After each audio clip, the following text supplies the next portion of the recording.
హాస్పిటల్స్లో మనం పేర్లు ఎంట్రీ చేసేటప్పుడు వీళ్ళంత వరకు మన ఆధార్ కార్డులో ఉన్న name, Aadhaar card in the sense social security type government approved card ఉంటుంది కదా, ఏ స్టేట్లో ఏది ఉందనేది.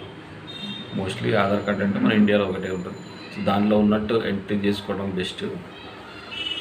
అండ్ ఏజ్ ఒకటి, అప్పుడు డేట్ ఆఫ్ బర్త్ని బట్టి కరెక్ట్ ఏజ్ ఎంట్రీ చేసుకోవాలి. ఇంకొకటి 3-4 సంవత్సరాలు అయిపోయింది ట్రీట్మెంట్ అన్నప్పుడు అప్పుడు ఏజ్ ఆ ఫైల్ మీద ఏజ్ వేస్తూ ఉంటారు మనకి రిసెప్షన్ల వాళ్ళు. సో అది మనం కరెక్ట్ ఏజ్ ఎంట్రీ చేసుకోవాలి. స్పెల్లింగ్స్ కరెక్ట్గా ఉన్నాయా లేదా చెక్ చేసుకోవాలి. స్పెల్లింగ్స్ తప్పులు పడుతుంటాయి, చెక్ చేసుకోవాలి. లేకపోతే ఇన్సూరెన్స్ ఇష్యూస్ వస్తుంటాయి. తర్వాత బిల్లింగ్స్ మళ్ళీ మొత్తం పాత బిల్స్ అన్నీ కొత్త పేరుతో అప్డేట్ చేయాలంటే వాళ్ళు ఎక్స్ట్రా ఫీజు అడగచ్చు, టైం తీసుకోవచ్చు, లేట్ అయిపోతుంది.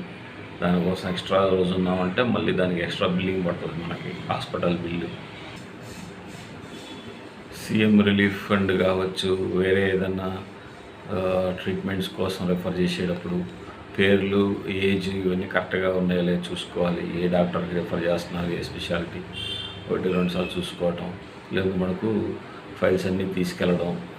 ఇంకోసారి ఫస్ట్ వాళ్ళు చెప్పాలి, తర్వాత ఒకసారి ఫైల్స్ ఇన్ని చూడాలంటారు. సో వీళ్ళని కూడా ఫైల్స్ కూడా తీసుకెళ్లాల్సి ఉంటుంది వేరే డాక్టర్ దగ్గర రిఫర్ చేసినప్పుడు.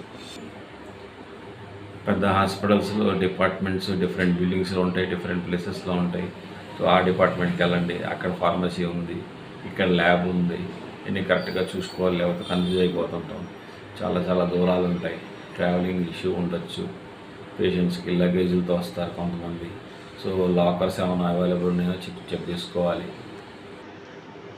మంగళగిరి ఎయిమ్స్ హాస్పిటల్లో యాప్లో నైటు అపాయింట్మెంట్ తీసుకోవచ్చు. చాలామందికి తెలియదు.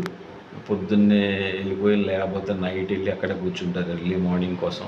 3 hours 4 hours వెయిట్ చేస్తుంటారు. ఇట్లాంటివి కొన్ని ఉంటాయి, మనం కొన్ని తెలుసుకుంటే బెటర్. జనరల్గా మనం ఏదైనా మందులు తీసుకుంటే వాటికి బిల్స్ ఉండాలి. క్లెయిమ్స్ పర్పస్ కావచ్చు, లేకపోతే ఏదైనా మిగిలిపోయిన మెడిసిన్స్ మళ్ళీ రిటర్న్ డబ్బులు కావాలంటే వాళ్ళు బిల్ అడుగుతారు. సో ఇవన్నీ కొన్ని బేసిక్ జాగ్రత్తలు.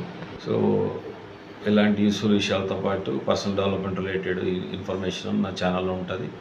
అవి కూడా వాచ్ చేయండి. Do like, share, subscribe. Thank you for watching.